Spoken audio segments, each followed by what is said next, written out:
Hey, it's David McLaughlin. I have something special for you today. The McLaughlin Brothers are putting out our Christmas album, 25-year anniversary. We're releasing it to streaming sites so more people can hear it. But what we did was we got together with all four of us. Our oldest brother, Mark McLaughlin, myself, I'm the middle, David McLaughlin. Our youngest brother is Scott McLaughlin. Then our youngest brother is Jason Owen. And we've given him the last name McLaughlin too. So Jason Owen McLaughlin. We talk for a couple hours about we talk about the Christmas project. We talk about our other recordings. We talk about our history, stories about being on the road. And it was just something we wanted to do to share with you all to help celebrate this 25th anniversary of the Christmas album. So here we go.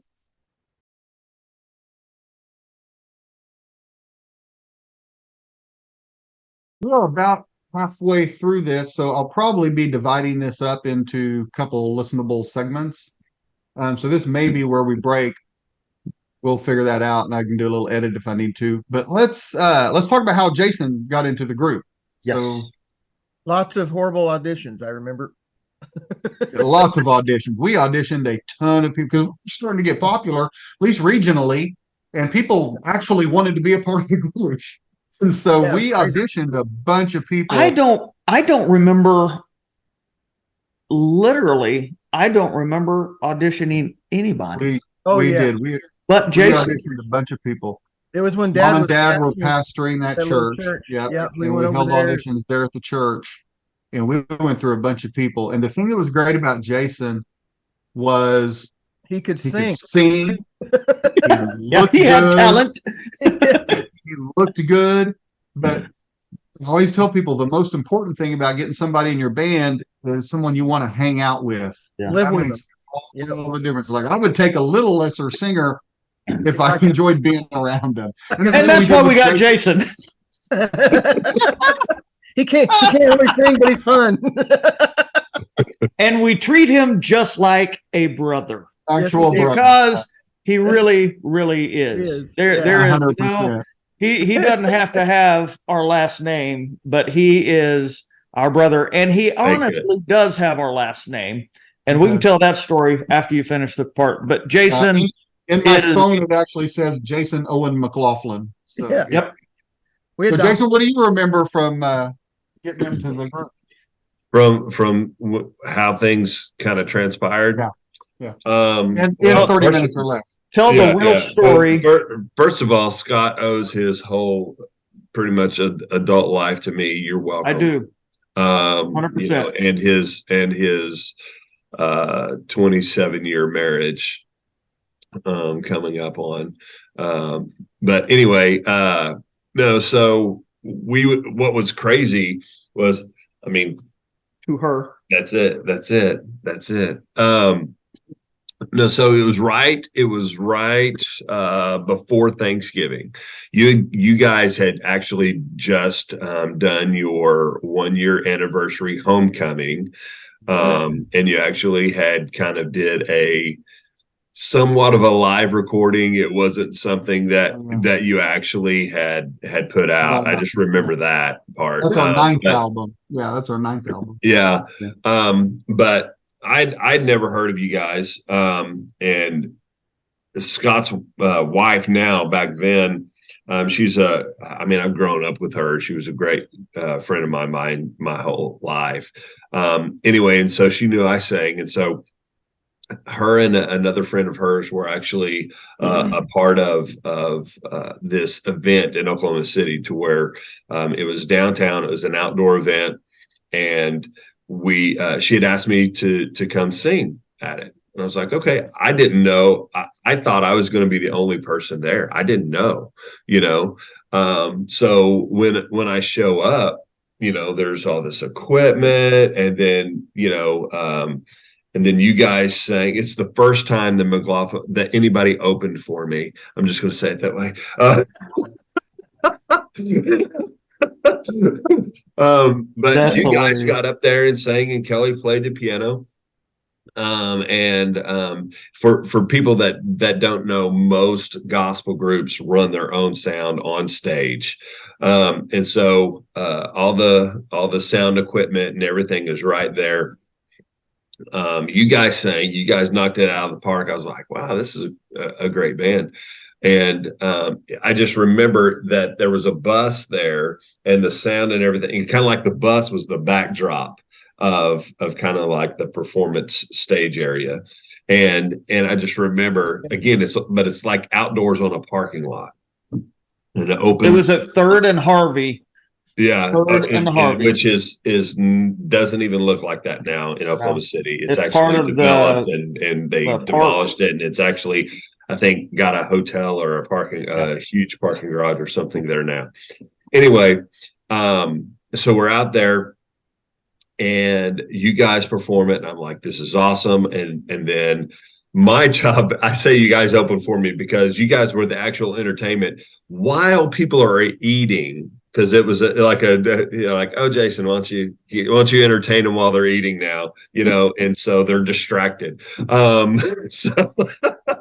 So I go up there and I sing a song, and Scott, Mark, Kelly, and David are on the other side of the bus just hanging out and stuff, and Scott has been tasked with the opportunity to take care of the minions and suffering through the minions. Yeah, me. So he sat there and he ran sound for me, and You even had a sound guy. No, yeah, an official sound guy there. Check you out. So Scott, and back then, when unless you had live tracks, or live band or something like that, most of the time everybody used tracks. Well, back then it was accompaniment tracks, through a cassette tape, right? And so I handed Scott my cassette tape. He turns around, he pushes play, and I start singing. And I just remember as I'm singing this song, and I hear Scott behind me going, "Yeah," he's like, doing his best Pentecostal impression, and he's like, "Yeah," and different stuff. And then I just remember as I was singing that, out of the corner of my eye, I see David kind of sauntered, because David, David walks with such confidence, and so he just kind of saunters around the edge. And I remember he had a drink in his hand. He just kind of a solo cup. It just red solo cup. He saunters around. There you go. He saunters around the edge of the bus to see who's singing, and he just kind of sits there with this cup and just sits there and watches. Like I said, I could see it out of the corner of my eye. And then after I got done singing, you guys, and I kind of left the stage area and stuff. You kind of approached me and you said, "Hey, we're actually looking to go to a male quartet, all male quartet. Scott's wife is Mark's wife is looking to get off the road." And so, we've opened up national auditions and wanted to see if you'd like to audition. I was like, national? Does the Pope wear a beanie? And so I was like, yeah. And so you're like, okay, this was, like I said, this was right before Thanksgiving. And so you guys gave me you said, here are our cassettes, which was the 3 volume 1, 2, 3 of the hymns and classics. You said, take these, we'll contact you and we'll set a time. Learn all 30 songs. Right. Can you, because what you were planning on, can you pick up your part? Can you hear your part? How well do you blend? All those types of things. And so I just remember I lived in Tulsa. I still live in the Tulsa area. That's a long story, but I was a newlywed. I had just gotten married in July 29th of that year. This was in 95. And I had just got married. And so it was always I never thought I would, I always wanted to be, in the music industry, and I never thought I would.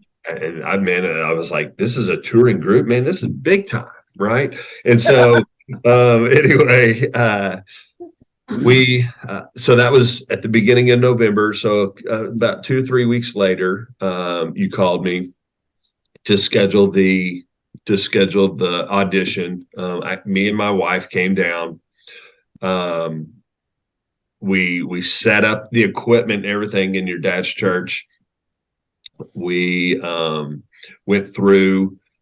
We ran through a few songs. First, you wanted me to sing again by myself, so I sang again by myself. I remember the song I sang and everything, which is totally. It was Weekdays by Stephen Curtis Chapman. I mean, here I am singing these contemporary Christian songs because I sang a contemporary Christian songs in that outdoor venue that we did, and then I sang Stephen Curtis Chapman, a cover of Weekdays. Totally not even the same genre of what you guys sang, but here we are. And so I sang that, and then you're like, okay, and then and then you brought me up, and we ran 2 or 3 songs together that you guys normally did, and I remember after that you're like, and I think this is probably the part that you were talking about. How well do we mesh? How as far as not socially, how well do we mesh socially? And so you took us we went to eat at Nino's. I want to pause it right here. Okay. This is the part I remember. Everything you just said, I don't remember any of that. No. I barely remember you singing with us in the audition part. That's where my memory starts from, like it was sounding good. Yeah. It was really good. And Mark and Scott will have to tell me, I don't remember how many guys we took to dinner after, but usually it was thanks. Because we didn't have any anyway. money. No, we needed to save that one dinner for the one guy we wanted to hire. We didn't take anybody weren't to dinner. interested. Yeah, we didn't Yeah, take anybody to dinner except Jason because we liked him. I see. I'm just finding this out right now. I had no idea that. I thought this was just the normal process, and thinking about it, it makes sense. Not that I was the only one, but thinking about your process of what I thought was your process, right? Of afterwards, okay, now let's see how socially how we mesh, and things of that nature. Because anybody almost can blend together, on stage and somewhat pull it off. But how well? Because the way that you're allowed to be wrong. Guys, well, here's the thing. So, I mean, the way that you guys, we're starting to ramp up this thing. Of course, I didn't know. I thought you guys were already ramped.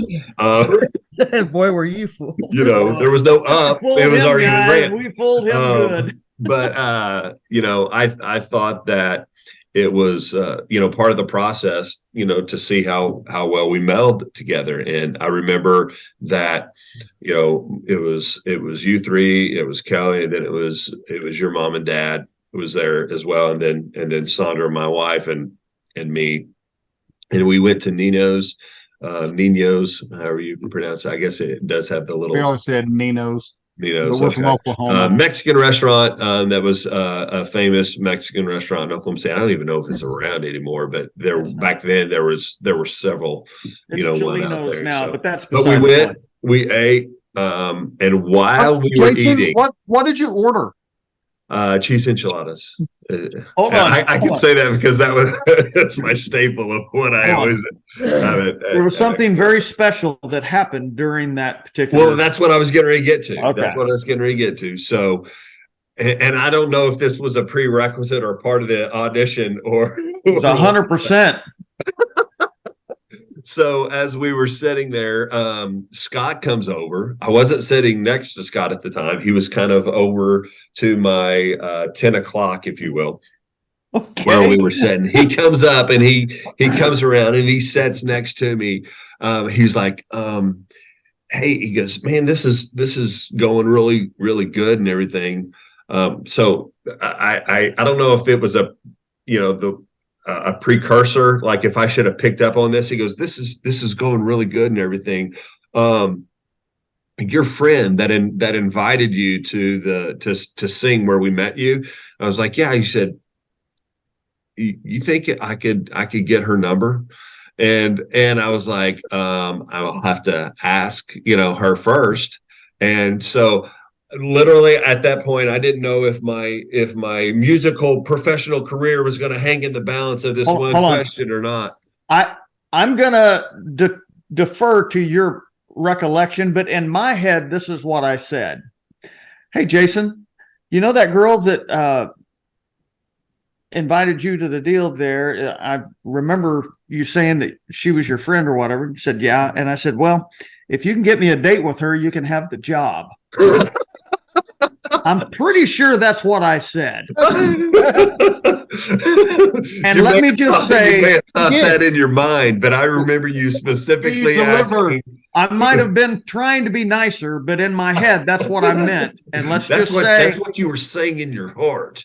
Let's just say Jason got me the date, Jason got the job, and I got the girl. Right. That's right. That's right. Well 27 years later, that's how. And I always say that, like I said earlier, that Scott owes his marriage and everything to me. So you're welcome. But and I do. Thank you, Jason. Yeah. Let's talk about so then it was on. It was game on from there.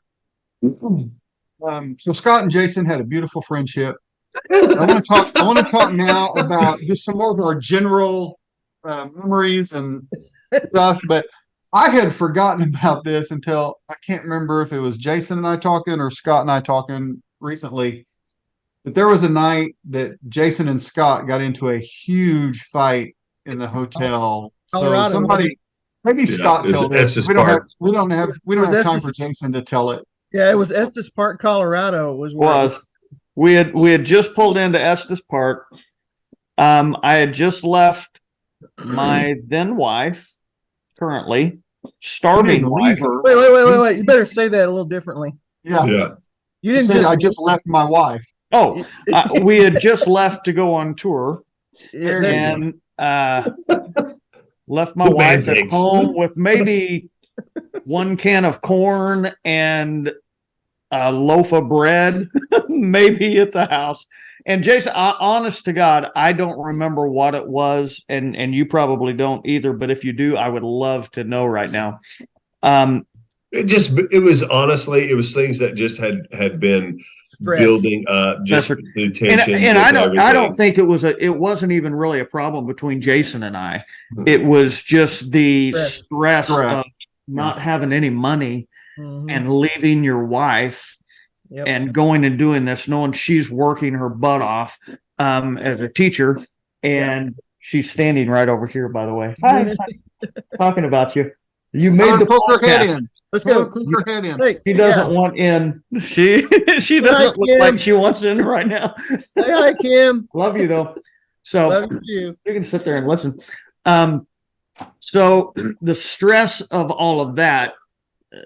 Financially and everything, it wasn't just this, but what I think happened was when we were pulling in to the hotel, Jason said something, I think, and Jay, seriously, if you remember, we were just getting on each other's nerves, nitpicking each other and everything, long drive and all this stuff. I remember kind of the precursor to it. I mean, literally, we were backing up the bus, and there was an issue of where we were supposed to park, and I think we were just again one of the issues. I mean, we started getting on each other's nerves right then about backing up the bus. I mean, it was dumb.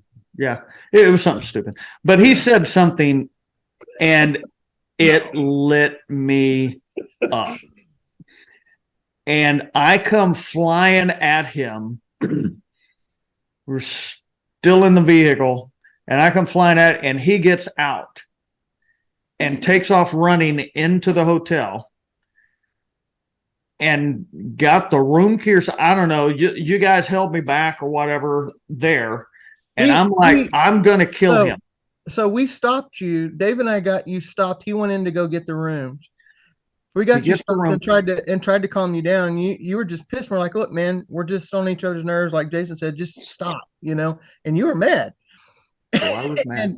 and I don't from my part, I don't remember. I was finishing up whatever it was on the bus or whatever, but you three went into the room. Well, Jason was already in the room. This is what I recall. Jason was already in the room, and I finally get to the room after you guys held me back for a while. I get to the room, and Jason was in the bathroom, and I wasn't done. And I go flying in that bathroom after him. Somehow he gets away from me after we destroyed the bathroom, tore the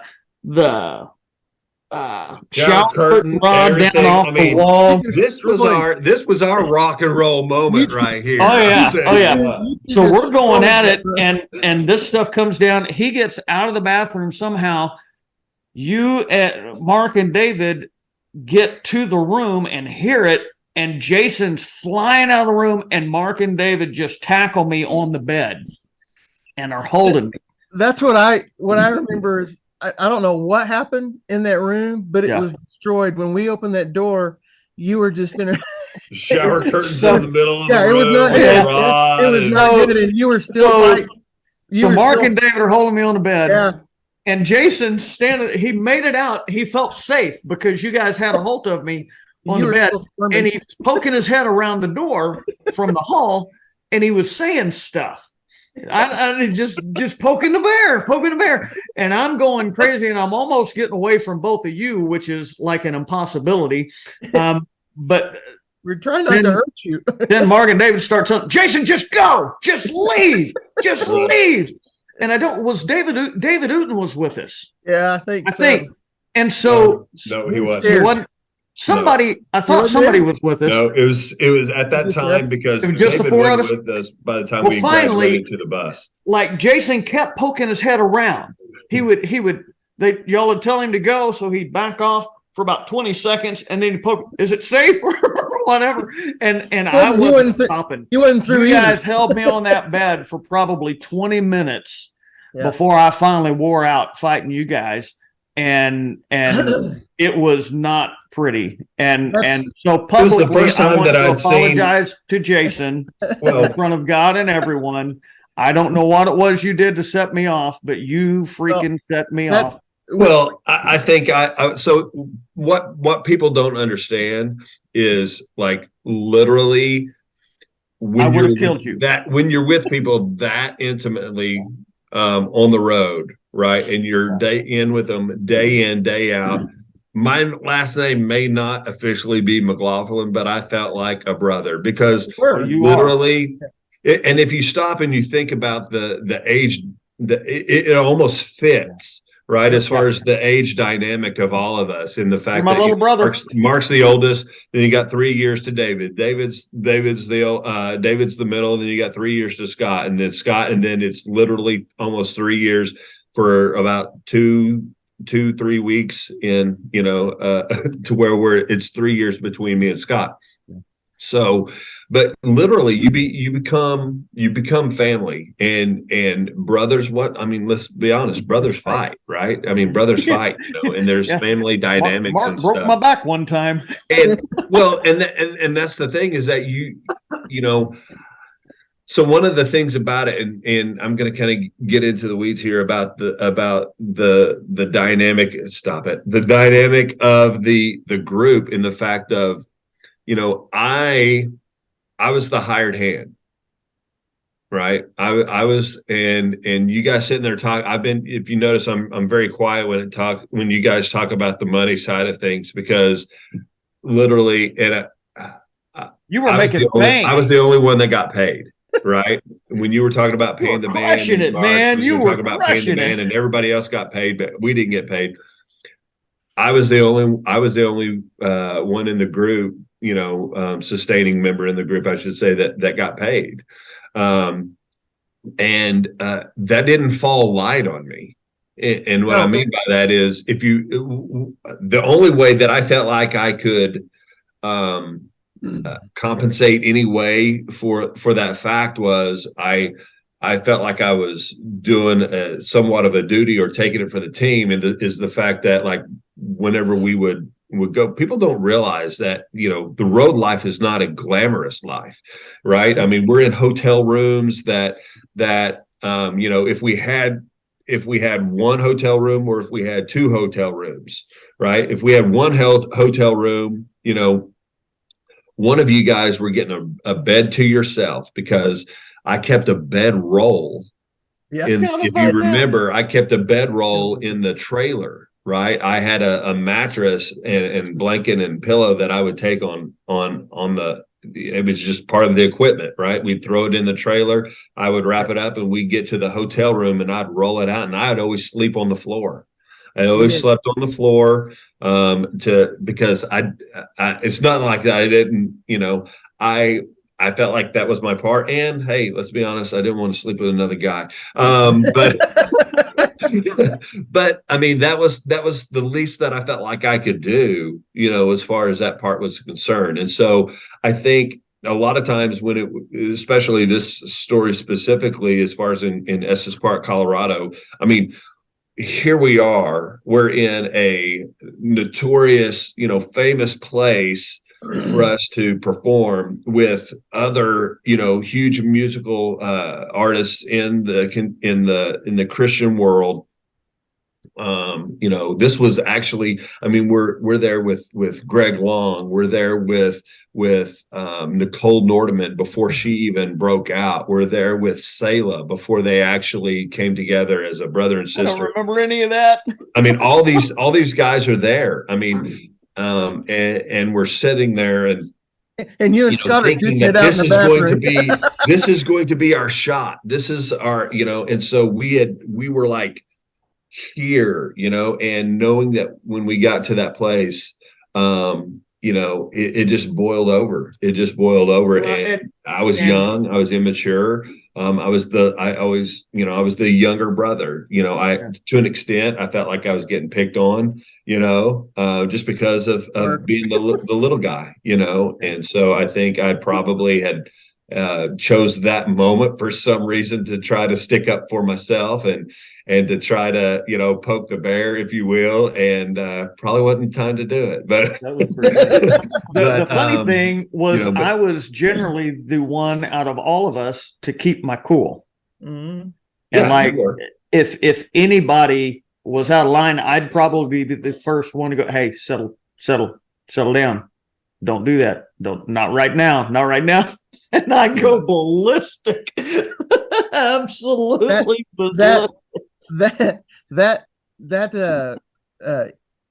instance was, I remember this. I don't remember a lot, but I remember this. That was the time that I decided we're done. I'm getting out, because we were all of our wives were working. Sandra was working, Kim and David's wife, and they were all working double jobs and doing things to pay for us. And this was at the 5-year mark. I think it was pretty close to that. And when I remember when we left there, it wasn't shortly after that, I told you guys, I'm done. I'm just done. And some of you guys probably didn't understand that, but I literally couldn't take the idea of, I'll fight anybody anywhere, but I didn't want to watch my brothers, all three of you guys, fighting like that. And it's just like, no, yeah. It's like, this isn't worth it. We're not making any money. And listen, Jason wasn't making any money. he got a little stipend at the end of the thing. He was just as broke as we were. And it just, you got to come to a point in time where you say, this ain't working. It's good. It was great. Our band was great. Our group was great for the time, and it was different, but it just wasn't working at the time. It was time to do something different, and people didn't know what was going on behind the scenes. It was my call. I said, we got to stop, and I did, right or wrong. I don't know if I was the right thing to do, or wrong thing to do, but at the time I was like, we got to stop this. This is getting too crazy. I'll add a couple things in here that I'm thinking about. One is when you decided you were going to leave, the three of us talked about, okay, what do we do? Do we keep this going? What do we do? And we started talking about, options like, well, okay, we held auditions, we found Jason, we might find, a tenor. Yeah. But we all agreed that it would never sound the way that it did with our group, because Mark is a tenor unlike any other tenor. And if we held auditions we were never going to be happy. Like we knew, like we would not find anybody that sings like Mark.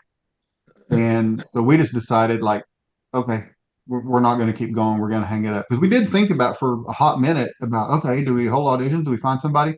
We were just like, it will never blend the way that it does, and we'll never be happy with the sound. So it's hard enough. Why keep going when the sound's not even what you want? The other thing I'll mention is, yeah, go ahead. Yeah.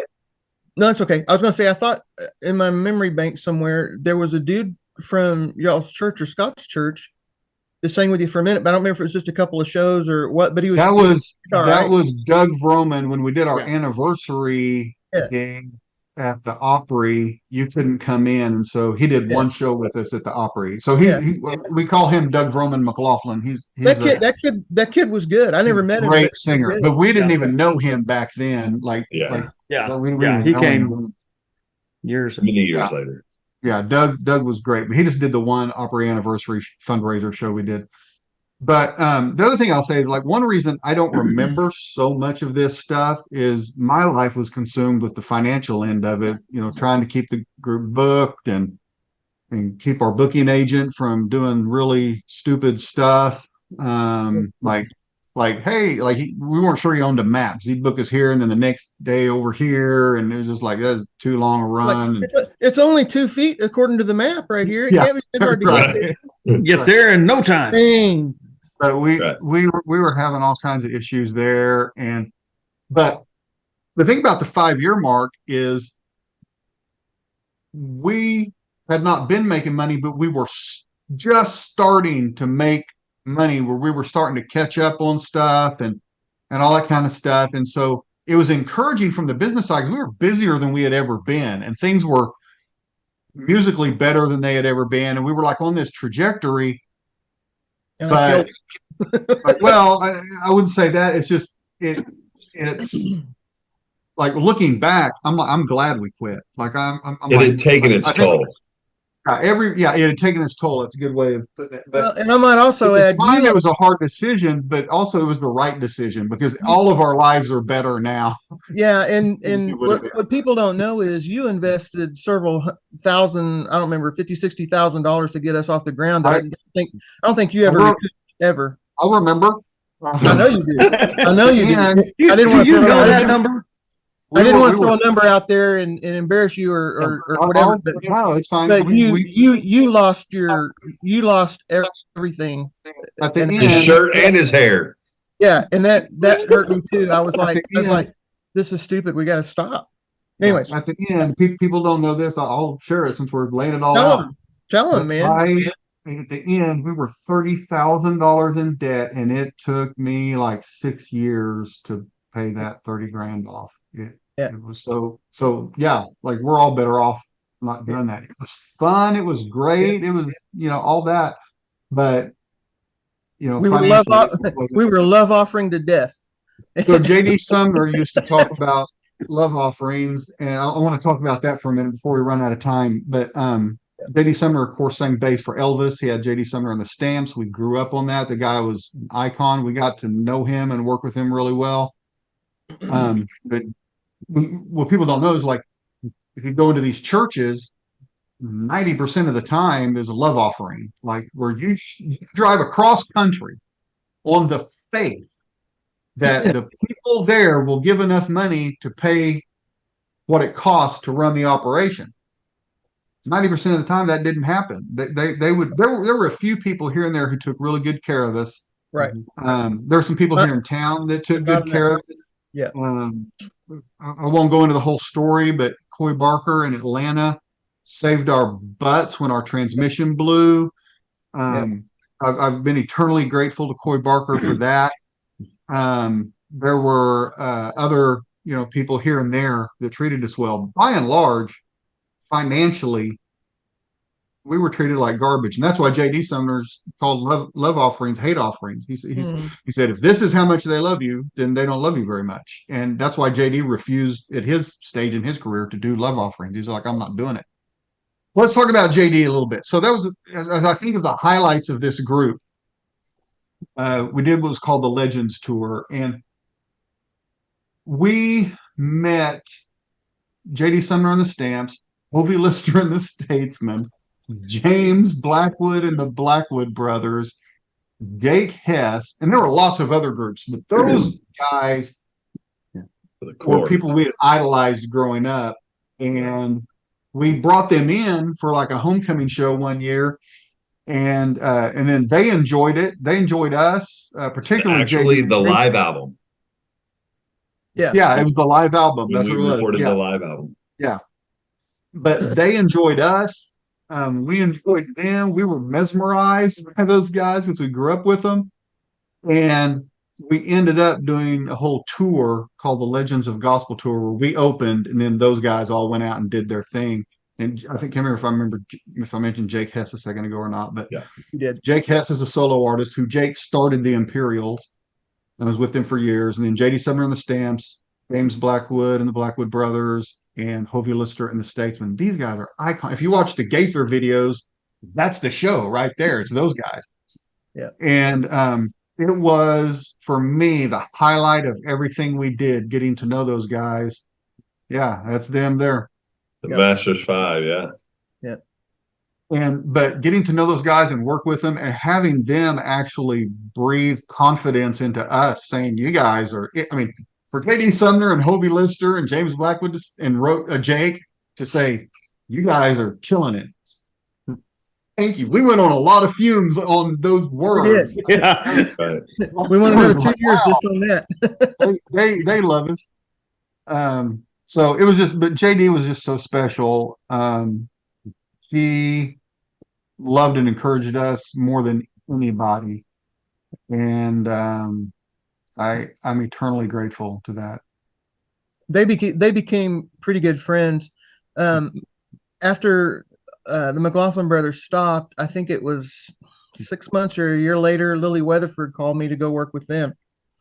I went with them for almost 3 years, and with the Weatherfords, we saw those guys again because they worked on a different circuit, the bigger circuit. Right. And I can't remember a time that any show that we were ever with them at the National Quartet Convention, anywhere else where those guys, Jake and JD and Hovey and James were there, that they didn't come in. How's your brothers, man? What, are they still doing good? They remembered us, and they really were. When we say they were friends, they were really friends. And I had them out in Arizona when I was out there as a music director at that church out there for a little bit. I had Ed Enoch come out, and Ed Enoch and I got to be real good friends, and we're still friends. Those guys are they're real people. And when I was talking earlier about the sound that they created back in the 40s and 50s, that rhythmic black gospel piano vocal thing, those were the guys that did it. They were the ones that pioneered it. And for them to endorse us was the biggest for me. Like to pair it what you said, Dave, that was a highlight. Because I'm not really. This is going to be funny. It's expose. I'm not a Southern gospel music fan. I don't like most Southern gospel music. Me either. I don't think any of us really. I don't like it. I like contemporary. I like blues. I like rock and roll. I like black gospel. But Southern gospel music, I'm just not. They're good people, but that sound is not what we call Southern gospel today. What we did and what they and it wasn't considered. I mean, in that day, it wasn't a genre of Southern gospel. Right. It didn't exist back then. That was the contemporary music of the time. That's true. And it was different. It's you can't, if you go back and people that really listen to those albums, it's not what you hear today as Southern gospel. Yeah, I think the best way to describe it is more of an rockabilly, R&B, rhythm and blues. It's just a different style. It's those guys, the Statesmen, Stamps, Blackwoods, all those guys. They got their inspiration were the black groups, right? Like the Golden Gate Quartet and all of those kinds of groups. Yep. Yes. So that's 100%. That's like what we kind of gravitated to was that very black sound, right? And that's not Southern gospel. No, like, there are people who do some of those songs. Like you take like a song like "Getaway Jordan" that every quartet in the world has done except us because it was overdone, so we refused to do it. Right. But that's a black gospel song, And when you hear people doing it, it sounds very white. Yeah, And- it's not enjoyable. And we did. I don't want to pretend like we came off as a black group. We did not at No. all. But No. we had that energy. The I energy. think a lot of that's from growing up Pentecostal too. There's a different thing when you grow up Pentecostal than other faith groups, and so I think that all infused into our sound. Oh, I wanted to say this. Our shows were violent. Yeah. They were violent to each other. We were violent to each other on stage, and that was something that was fun. It was enjoyable, but it was also dangerous because what we'd do is we'd finish the song, we'd have a big ending, and then the crowd's going crazy, and then we just shove each other like it was great. We just like knock the crap out of each other, and what Scott I remember was bleeding at the end of one show. What happened there? I get excited and whack him all the time. We were Back and at forth across the some stage. We were at a church on some stage, and they had a 2-level stage, and a lot of those they're open at the end, but this particular stage came down, and so we were kind of in a trap deal, and it was a little tighter than normal. Nowhere for you to run. Tighter stage, yeah. And we were doing Go Out to the Program, and at the end of that song, or towards the end of that song, there's one, we're doing the Statesman or whatever, and David always took his mic stand, and I was standing on the inside of the deal. There'd be 4 of us, and I'd be on the inside. And David would always take his mic stand and sling it up, pick it up, and go off to his side with it. Well, he knew that stage was enclosed, and he knew he couldn't go that way with it. So he wanted to do the same move, and he took the mic stand and went to the inside with it where I was. And so we had those old cast iron mic bases that they're still out there today, if they're not the trapezoid deal. Yeah. And they weigh like 30 pounds. And he picks that stand up and shoves it right into my shin, straight. And I'm playing it. I'm making my stance or whatever. And he shoves that thing straight into my leg. And I remember I'd forgotten all about this till you said it just then. And I knew exactly what you were talking about. And I was going to hit the last note of the deal. And I go, and everybody in the audience saw what happened, and they gasped, and you guys stopped singing. I mean, it was like just everything stopped. And it was just, and I'm sitting there, tears just running down my eyes. I mean, it was just like somebody taking a sledgehammer and just whacking your leg with it. And I sat there for a minute, and I started to pass out. Where Kathy Bates got her inspiration. Exactly, like I was being hobbled. And I started to pass out, and David looks at me, I'm so sorry. I'm so sorry. Right in front of everything stopped. It was like, I'm hurt. And give me a second. Let me breathe. Take deep breaths and everything. And I couldn't walk. I would just stand there, and I couldn't put pressure on it or anything. And I was like, just give me a second, breathe. And then I said, just finish the song. Just don't make me move. So we finished that song. So when you say finish the song, it sounds like we were at the end of the song, but that song we did these impressions of all of those old groups. And so you'd go from like one song snippet to another song snippet to another one. So the whole song about 5 minutes or whatever. And so we're doing all this stuff. And I just said, I can't move. Just work around me. So, and then that song is like one of the most energetic deals. We're moving in and out, breathing in and out, and all this stuff. And I'm like, I can't do anything. I can sing, but I can't move. And for the rest of the show, I stayed in that one spot. I think we had stools. We traveled with stools a lot, and I think I finally ended up having to sit down, but I just felt blood running down my leg. I couldn't I think I remember you took your sock off, and it was just and I had an indention, and I still have it today. I think I'm feeling around. but it broke my shin bone, whatever. Right, it was bad. It was bad. Being a quartet man is not for the weak of heart. That's right. Everybody thinks it's all fun and games till somebody gets hurt on stage. Yeah, especially with us, because we were violent on Oh stage. yeah, But that was an accident. That was not. It was all in fun, but we slap each other. Yeah. And then we had a snake show up, and we weren't even in a snake handling church. We were doing outside. It was an outdoor deal for a prison. There were inmates there, and this was a fundraiser for a prison, and they brought some inmates to us. In the prison, we've done prison stuff. But I can't remember the guy's name that headed that up. But so we're singing along out there, and I'm telling you, this is about a 8-foot snake comes flying out of the woods. It could have been. I have no recollection. To me, it was a big old snake. It was big. Was it? And one of the inmates was sitting on the front row, and all of a sudden, and it comes right in front of the stage area. And by stage, I mean we were on a concrete slab. We're on the same level with these people, and it's right in the front. And I'm like, I don't do snakes, folks. I don't do snakes. But this thing comes out. I just catch it out of the corner of my eye, and the inmate jumps up, coming right at us, and I'm like, "Oh crap! This is how we die!" And he comes out and he grabs the tail of that thing and slings it over his head and slings it back into the woods. Wow, I don't remember that. Everything, song stopped. Everything. We're just like, "Whoa, where are we going with this?" It was pretty crazy. That was kind of fun.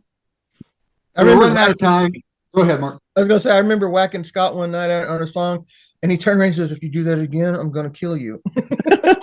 Probably. I don't remember that, but I remember that. It was You were brutal. serious. Okay, we're running out of time, so I want to make an announcement. First of all, don't forget the Christmas album comes out. The first single, "I Pray on Christmas," comes out Black Friday, November 24th, I think. And then the album comes out the next week, December 1st. So we're excited about that. But we've all been talking. We're kicking around this idea. This is not a promise. This is not a guarantee, but we're definitely kicking around the idea. 2024 will be the 30th anniversary from when we started.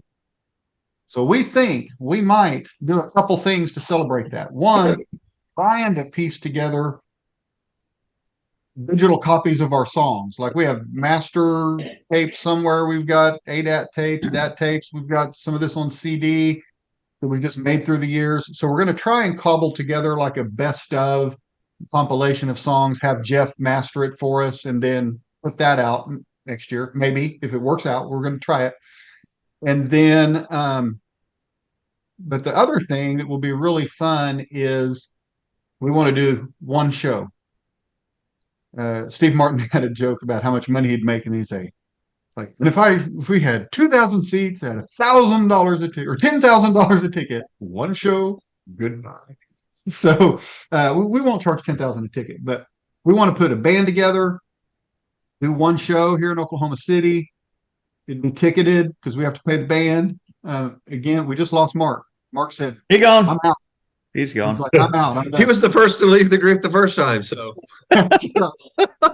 So he probably just accidentally bumped a button. He'll probably dial back in here in a minute. So anyway, there he is. So that was the exciting news, everybody. Oh no, we didn't finish talking about it, Mark. So anyway, you're on mute. Anyway, so the idea, you're on mute, Mark. So the idea is to do one show that everybody can come in, do a 30-year anniversary reunion show, and we're going to try to work that out. It's not going to be easy, but we're going to try and work that out. I lost all y'all guys for a minute. So did you make the announcement about we're going to try to do a show? Yes. I just said. As a matter of fact, we said you were the first to leave the group the first time. Yeah. Hey, also, I was talking to Kelly about the other day too, and if everything goes accordingly, she would be up for doing a song or two as the original thing too. Oh, what I'd love to do is Mark and Kelly made a great album after they left. I would love for us to do a couple of those songs and have Kelly sing them with us because you like wouldn't take nothing for a journey now is. Yeah. plays on that album. There's We'll a get it couple others. figured But I'd out. like to do a couple of those songs with you guys and us singing the background vocals and stuff for you. And, Yeah. I think that'd be great. Cool. If anybody ever wanted to actually, I mean, if you look over Scott's right shoulder and literally over his left shoulder, the teal and the purple video cassettes there, those were actually part of our illustrious TV show that we Illustrious. had. Right, right. If you Actually, remember that, we didn't really talk about that, but This those one- were our. Yeah, we had the McLaughlin Brothers show. We were so big time. We had our own TV show. Come on. We really did. That was this. This was actually the Eldon Lion. Oh, okay. So that's the Elden Line. But we had it's that alive, TV show.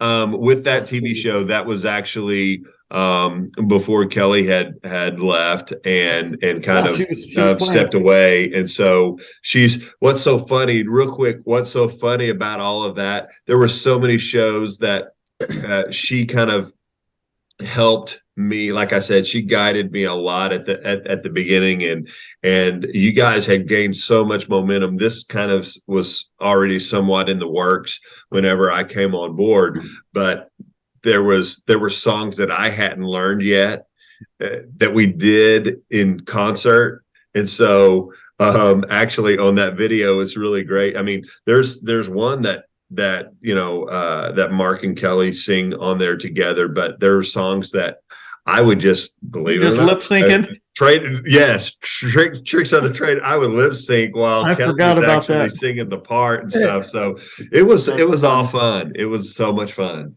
That's funny. That TV show was pretty big here in Oklahoma City. It was went, good. I want to say like 6-9 months, something like that. And you would get recognized. Like people were like, I saw you on TV.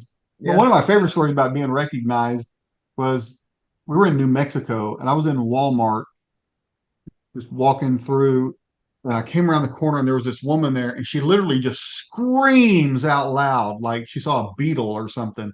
And she was like, "Aren't you one of the McLaughlin brothers?" I was like, New New Mexico. Mexico.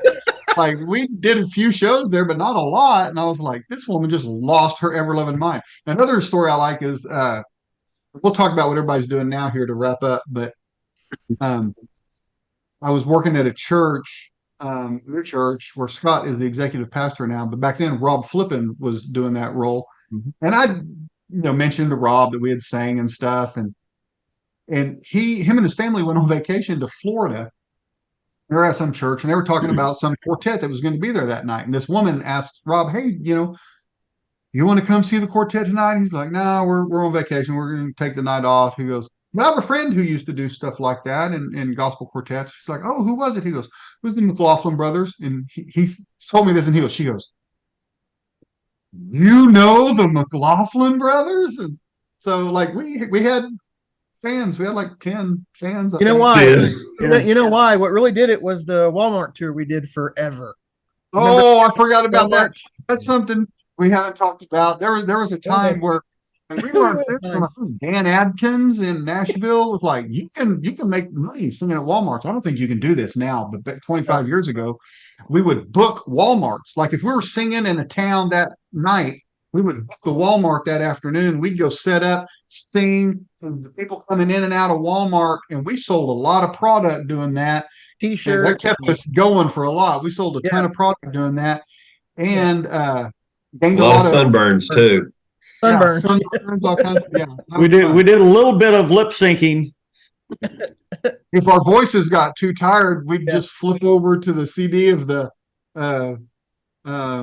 just the album cut, and we stood there and pretended to sing sometimes, and people couldn't tell the difference. And We would mute the mics, but then when they'd step up, when they'd come close, we were singing, but we just weren't blowing like we would. And they're like, "Oh, this is live." We would literally sing like 6 to 8 hours. I mean, we'd be out there all day long. It was not fun. Yeah, it was brutal. But But we My did make biggest money to fan pay club gas. memory that I remember. I say fan club. So like you said, we had about 10 fans, right? So we were in Baltimore, Maryland. And I'm sitting on the front row, and we're like, because we're getting ready we're at this huge church and we're getting ready to start. And I just feel this tap on the back of my shoulder. And I turn around, and if it was Jerry, if you guys remember $100 Jerry, right? And I was like, oh, she's a lady that followed us around a lot in the Oklahoma City area, right? And here we are in Baltimore, Maryland, on the East Coast. And I get this tap, and I'm like, Jerry, what are you doing here? She's like, well, my son lives out here, and I saw that you guys were going to be here, and so it made it for a great time. I'm like, you scheduled a trip to your son to coincide with us. I'm like, how crazy is that? So that was just she was a sweet lady. Super sweet. Her nickname was $100 Jerry. Stop it. And no, it was. Seriously. I don't remember. Seriously. I didn't want to say that, but that's what I was going to say. I'll say it, and I'll tell you why I say it. God bless her. She made half of a $200 love offering then. And she knew it. And every time she came to a show, she would walk up to each one of us and slip us all $100 whenever she'd shake our hand and hug our neck. And that lady single-handedly helped us eat many times. Amazing. And there's a couple people that would do that.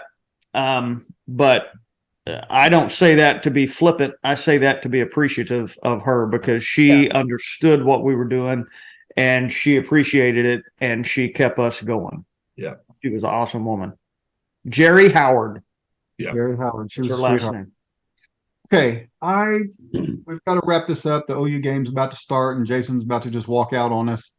But I just want everybody to go around and kind of tell what they're doing now. Like, people ask that all the time. What are you guys doing now? So whoever wants to go first. Go from the oldest to the youngest. Okay, Mark, pick off. I'm a cop in Morgan County, Missouri. I'm a detective. I've worked here for 15 years. I've done everything from, I was a SWAT team leader for 4 years. I was a SWAT operator for 8 years. I've been a detective for the last 7 years, and I do mostly I do child sex crimes and homicide. So fun stuff. Yeah, it'll be real nice to get the heck out of town and go play with you guys someday next year. So I'm in. Yeah. And I worked for 18 years at a large insurance company here in town. I was over the learning and development for that group. And last February, so a little over a year and a half, I started my own practice. So I just do business coaching for people on emotional intelligence and mindfulness. And then I also have this side music hobby where I make albums. And this, Jeff and I, restruck up the thing. I've gone to Nashville. Last year I made our first albums, all old blues songs. Mm-hmm. And some of just the best musicians on the planet. Very famous session musicians, and we've got players. It was a lot of fun. And then just yesterday, my second album came out. So I go by David B. McLaughlin. I go by that in business because there's other David McLaughlins, and I do it in music too because there's a bluegrass player, David McLaughlin. So if you search David B. McLaughlin on any streaming site, you can find my 2 albums. And awesome. I'll get 0.00002 cents every time you listen to it. And they are awesome. Both albums are. Go get them. You'll be glad you did. Yep. I am in the witness protection program, and I can't tell you where I live or who I hang with or anything like that, but it was nice knowing everyone. That's funny. Just kidding. I am the executive pastor. I think David mentioned that earlier at a new church. Been on staff there for 20 years in June coming up. Incredible. And we actually have attended there since 97, maybe. And Scott and I have always argued about who went to this church first, but it was me. and that's okay. I mean, you're allowed to be wrong. But great church, just great people. And I've been really blessed to be able to be there that long, and really excited about our future now. And you also DJ. You're and I have a side gig. Sound by Scott DJ. I DJ weddings, parties, all kinds of stuff. It's been a fun Right. Done that for, I think it's been about 16 years along with the church stuff. And, Wow. I realize it was it's that been a long time. That's awesome. And, made a lot of, got a lot of people married in that process. Thought you were going to say you made a lot of money. Yeah, I did too. I was like, I made enough to survive. you didn't do bad. Better than love offerings. Yeah. It's right. much better than the love offerings we got. That's right. That's right. Well, after the official adoption went through, and I was able to, use the name McLaughlin, it took me a lot of places. Nowhere good, but it took me a lot of places. No, I'm just kidding. So, I live in Tulsa. When I was with the group, like I said earlier, I lived in Tulsa. I've lived in Tulsa 22 years before I moved down to Texas for 5 years. And then in May of 22, got to move back to the Tulsa area. So I'm glad to be in Okie again. But what took me down there, I've been in the wood floor industry for almost 20 years now. And it's one of those things you never thought you would, kind of get into, but you find sometimes your career finds you, and so I've been doing that, like I said, for the last 20 years. I'm currently a branch manager for a hardwood flooring distribution company. The largest hardwood flooring distribution company in the country, but mind you. And then as a side thing, and this is something I totally have to credit my older brothers here. Both Scott and David both have. It was David's suggestion, and it was Scott's follow through and helping me. I actually officiate weddings on the side. I've just recently started that within the last 6-7 months, and let me tell you, it's enjoyable. I really, really enjoy it, and it's something that Scott, with his weddings and things that he does, kind of like, dude, you're going to be a natural. And so much smaller crowds, but yeah. But at the same they time, pay better. I absolutely love it. I absolutely love it. It's fun. So if you ever need, to hire an efficient, Jason K. Owen, look me up. There he is. That's as we close. One thing I wanted to say is we all still have like our hands in music to some point. I know Jason, you sing at your church and stuff. Yeah. Scott sings at his church and stuff. He sings at the Oklahoma Opry still quite a bit, doing solo stuff. Mark and Kelly have a great band that play around there in Missouri. I went up and surprised them one day to a show. Yes. I've got, my albums that I'm making. And so we're all still doing music. And so it's just something like once it's in you, you can't get it out. So it's just something that's there. And I will say that my floor in my house, Jason's company did. It's awesome. And it is phenomenal. Go over to Scott's house and see it. Everybody show up at Scott's house and maybe they'll just come over. All right, guys. Well, I know kickoff's already happened and Jason wants to go. Anybody have any final words before we head out? It's good to see. It's good to see all you guys. It's good to see all you guys, and let's see if we can do something this next summer. I will say this: whenever we get together, the last 2 times, all 4 of us have been able to get together. Unfortunately, have been at you guys' parents' funerals, but it's like a family reunion. I mean, we get together and we spend. I've had. I don't know if people have. I'm sure. When you talk and you tell your stories about the McLaughlin brothers and being on the road, I know I've had people say, man, you ought to write a book about that, and I mean, because it was such a short amount, literally, if you think about the longevity of all of our lives and the longevity of the group, it's such a short amount, but it's so impactful and it was so chock full of apparently memories for me. I mean, memories that you guys were willing to forget, but they were very impactful for me, because I gained. We love you, buddy. He's gonna cry. Look at him. That's all right. I think we gained 3 brothers. I gained 3 brothers, and yes, you did. And you guys have been, impactful. to me, and I appreciate you guy so much. Sorry. We love you too. We I love didn't you. think I was going to go there, but I'm sorry I But, almost yeah. killed you in Estes Park. No, we love you too, man. love you. Absolutely. Absolutely. Yep. That's That's a good place. That's a good place to wrap it up. Yep. Thank you guys. Enjoyed it. Peace out. You got, All right. hey, just in honor of Mom, I threw this album up there. Barbara Mandrell. Her lady. It's a heck of a segue. Set that one up there. Thank you so much. That was so much fun. One thing I'll share with you is when we hung up or when we stopped the recording, we kept talking and we started talking about things that we can't share with the general public. And that conversation was fantastic. A lot of fun, a lot of great memories, some crazy stuff, but stuff everybody doesn't need to know. But it was fun. But thank you all for hanging in there. For anybody who stayed in and watched, thank you so much. The Christmas album, First Christmas, McLaughlin Brothers. The single I Pray on Christmas comes out November 24th, and the album comes out December 1st. So streaming everywhere. Be sure and get it. Thank you all for watching.